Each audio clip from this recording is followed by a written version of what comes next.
And welcome to the latest episode of the Adventures in Advising podcast. This is Matt Markin, and we are at episode 86, and we are a couple weeks off the heels of the NACADA annual conference in Orlando. And on today's episode, we have two special guests, and our first guest is Dr. Charlie Nutt, retired Executive Director of NACADA. Charlie, welcome back. Thank you so much, Matt. I can't believe you're on episode 86, 87. That is 86 right now, but 86. I already have 87 recorded already. That is, I'm so proud of you and Colin to start this. This is just, I can remember us talking about this in Belgium. And so just so proud of you. So proud of you. I know we were looking forward to seeing Colin in Orlando. Unfortunately, he couldn't make it, but I did tell him that Charlie said you need to be in Pittsburgh next year. So yes, he's working on it. So how have you been? How have you been enjoying retirement? Great. I'm doing great. Retirement's wonderful. I've been working in the yard this morning and moving some rocks from one part of the yard to the other, and was just sitting there finishing up doing that when all of a sudden your note came up, and I thought, oh God, I gotta go get on the internet. So retirement's wonderful. Retirement was wonderful. It was great to see everybody in Orlando. It was great to see the executive office staff doing what they always do, which is amazing work and working together and moving forward. And so it was a great conference. And as always, it was great to see you and now to talk with you. Yeah, no, absolutely. I mean, shout out to JJ and Sade as the conference coaches for Orlando, and of course to the NACADA executive office, especially Farah and Dana, who, as always, excellent job. I tell you what, those two ladies, they are simply amazing. They really, really are. We're very, very fortunate to have them both. Absolutely. And since you were in Orlando at the conference, any conference takeaways that you could share for listeners? I think the couple of things. I think the first keynote speaker was amazing. I think she really talked about the concept of advising and how it plays into student success, but also institutional success. Which was what I was very impressed with. We always talk about advising in regard to student success, but she really brought it forward into the success of the institution. And I thought that was really powerful within that. I really did.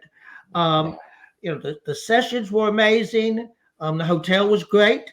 I loved the wide halls. People had an opportunity to stop and chat and find a place to sit down. Sometimes those convention center hallways are small and it's hard to get around, but this one was just really easy to maneuver. And I just think it was a great place and a great conference. Oh, absolutely. I mean, for me, I always love going to the poster sessions. I always feel they're a little bit too early in the morning, but you got to squeeze everything in as much as possible. But this poster session, they had so many amazing presenters, topics. And so I spent that whole hour there and probably talked to almost everyone. I did too. I went through there and sometimes you pass some up, but there were none to pass up. I mean, they did amazing job. They really did. Yeah, absolutely. Now, one of the things at the conference, and I don't know if they surprised you with this, but the executive office was selling the Charlie's Legacy socks, and with the tagline of Charlie is nuts about NACADA socks and scholarships. No, so how did that come about?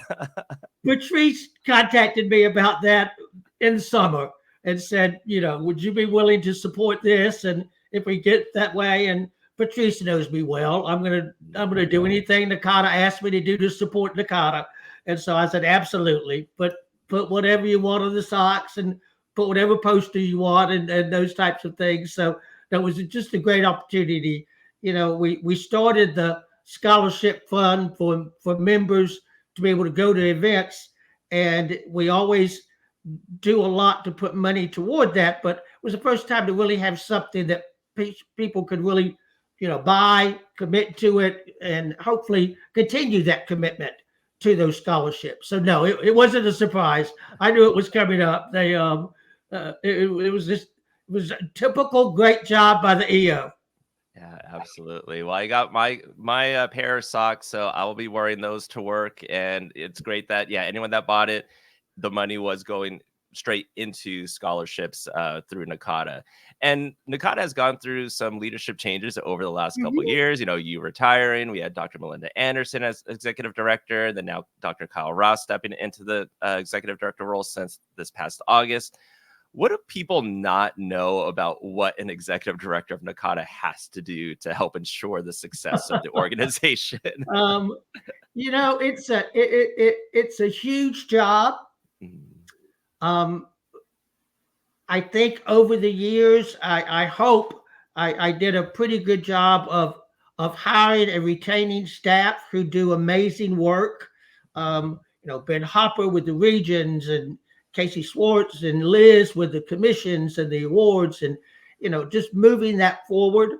Um, I think that the biggest part of the job is just the connecting with people, and the traveling is a lot, and you have to do that, and just get out and meet people and bring people forward as part of the association. But I think the biggest part is in my role at least, and I'm sure Melinda did it differently, and Kyle would do it even differently. Was just connecting with people, trying to make sure I remembered names, and um, or going up to people and say, okay, I know your face, but I don't remember your name. I remember seeing you at this conference, and we had this chat, and then they tell me their name, and then I would try to remember from that point forward. But at least remembering faces, and you know, I always remember I don't remember what conference we were at, but Michelle Holiday and Bev Martin were at the NACADA booth, and they every time I would walk by, they would put a little scratch on the table. I said, "What are y'all doing?" They said, "We're trying to figure out whether you really know these people or you're just saying hey to them." I said, "I do know them all. I just don't know their names at this moment." And so, I think that's a big part of it. mhm, Matt, and I know it, some people don't like this terminology, but I will always consider the NACADA family, and it's bringing folks together, making them feel a commitment to the association, commitment to each other, but also a commitment to just the profession. And so I think that those are the biggest parts of the job, that you're doing in relation to all the other pieces. We've got some great staff in the EO. So, Maxine Coffey oversees a group of folks, and Alan Klug has a group of folks, and Wendy Troxel, and Kyle will be hiring another person in the program development piece.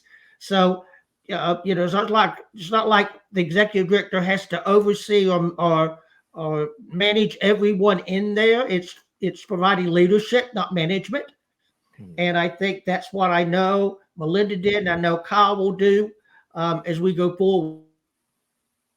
But it's just recognizing that. I think it also goes back to what I said in the closing session when Kyle asked me to say a few words, and that is, as higher education grows and advising grows, the executive office is going to need to grow in order to provide the support to what I think will be 20,000 members um, in a few years. And so I think all of those pieces play into it.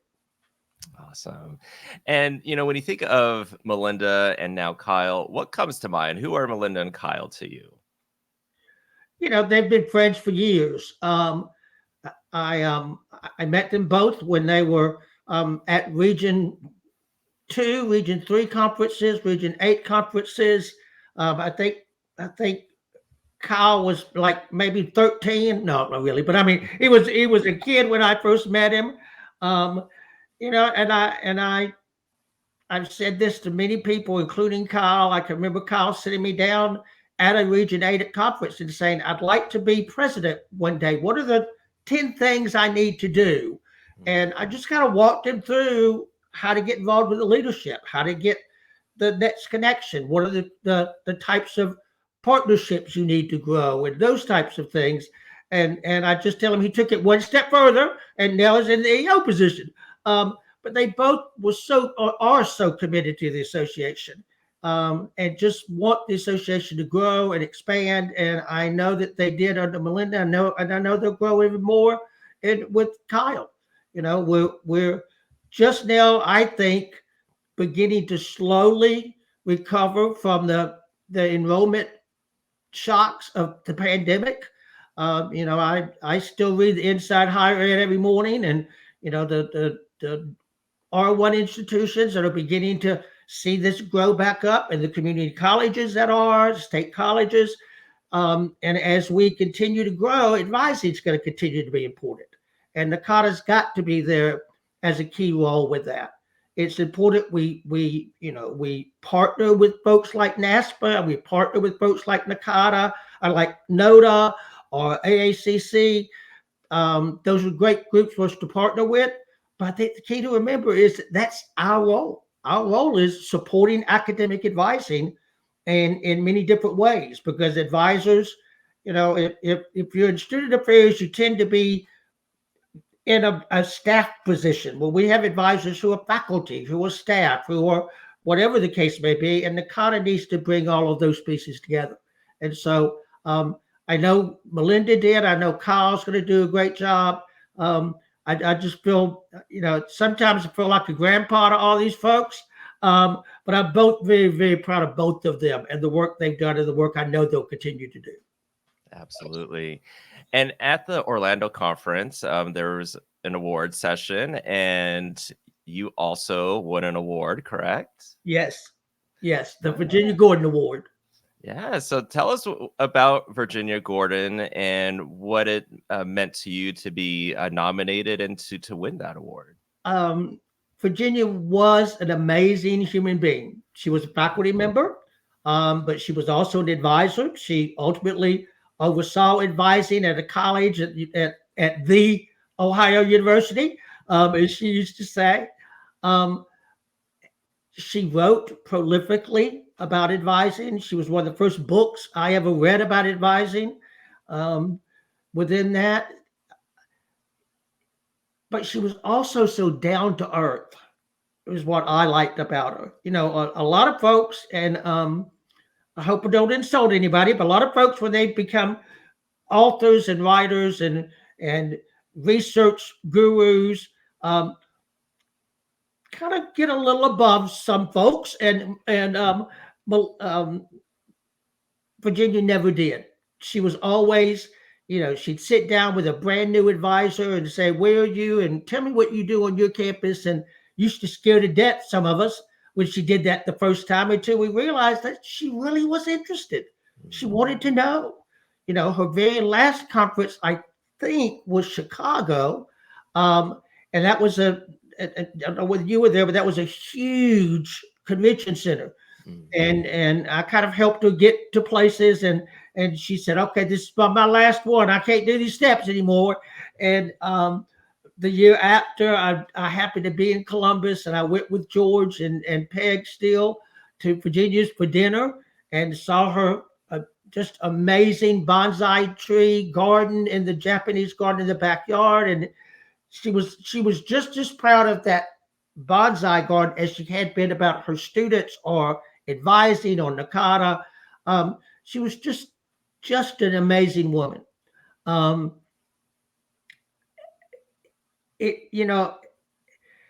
longer you're in this association, the more you feel connected to people and the more you admire people. And Virginia was one of those people that I had such admiration for and felt so powerful about within that. And for years, I've worked behind the scenes and worked with folks to make sure that we had good quality candidates for this role, and people like Susan Campbell and Jennifer Jocelyn, Kathy Davis, and Nancy King, and folks who are much, in my opinion, much more powerful and have much more to say than I do. So it was an honor. It was had a few tears during the whole day that the email came. The email came about just about the awards ceremony. I thought that's all it was. And then it got to the bottom. It said, "Send your picture." And I thought, "Oh, hell, I've never sent a picture about a, why do I have to send a picture?" And then I went back up and started reading and realized what it said. And I was pretty much taken aback. It was quite an honor to have my name in any way connected with Virginia is just it's more powerful to me than anything else I've done in the association. Amazing. And did anyone because usually with those awards, sometimes there might be someone that introduces the award recipient. So did anyone introduce you? I think Terry Farr did. I'm trying to remember back. I was still in shock. I think Terry did. And of course she read from some of the letters, and it was wonderful to, Susan Campbell and Casey Self kind of cheered the nomination packet. But to hear from former students who are now in advising, Nathan Vickers wrote a letter, Ben Chamberlain, who's in Iowa, wrote a letter, and so to hear from students, to hear from colleagues, it was very touching. It was very touching. Awesome. Well, Charlie, I want to be mindful of your time in retirement. Appreciate you always being a returning guest and always being such a supporter, being our first supporter to push us into doing this podcast. So, Charlie, always a pleasure to have you on. Well, I'm just so proud of you, Matt. I'm so proud of Colin. I remember in Belgium thinking those two need to get together. and either you or Colin were talking to somebody, and I just grabbed you and said, okay, no, over here. Because I just thought I knew what y'all could do together, and y'all have done a fantastic job. So thank you for this podcast. Thank you for all you've done for Region 9. I know you just left the Region 9 chair.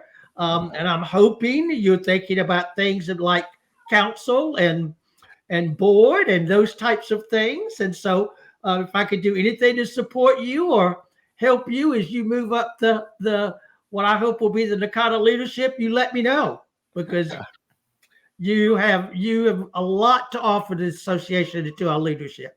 Well, I always appreciate your comments, and yes, I'm sure we will chat soon about that. Okay. Going back to in Belgium, yes. For those that don't know, Charlie, I think I was talking to Brett McFarlane, and then here you bring Column, and then all of a sudden you walk off, and it's like, okay, I guess we need to chat and figure things out, because Charlie wants us to do something. I knew what y'all could do. It was my job just to introduce you.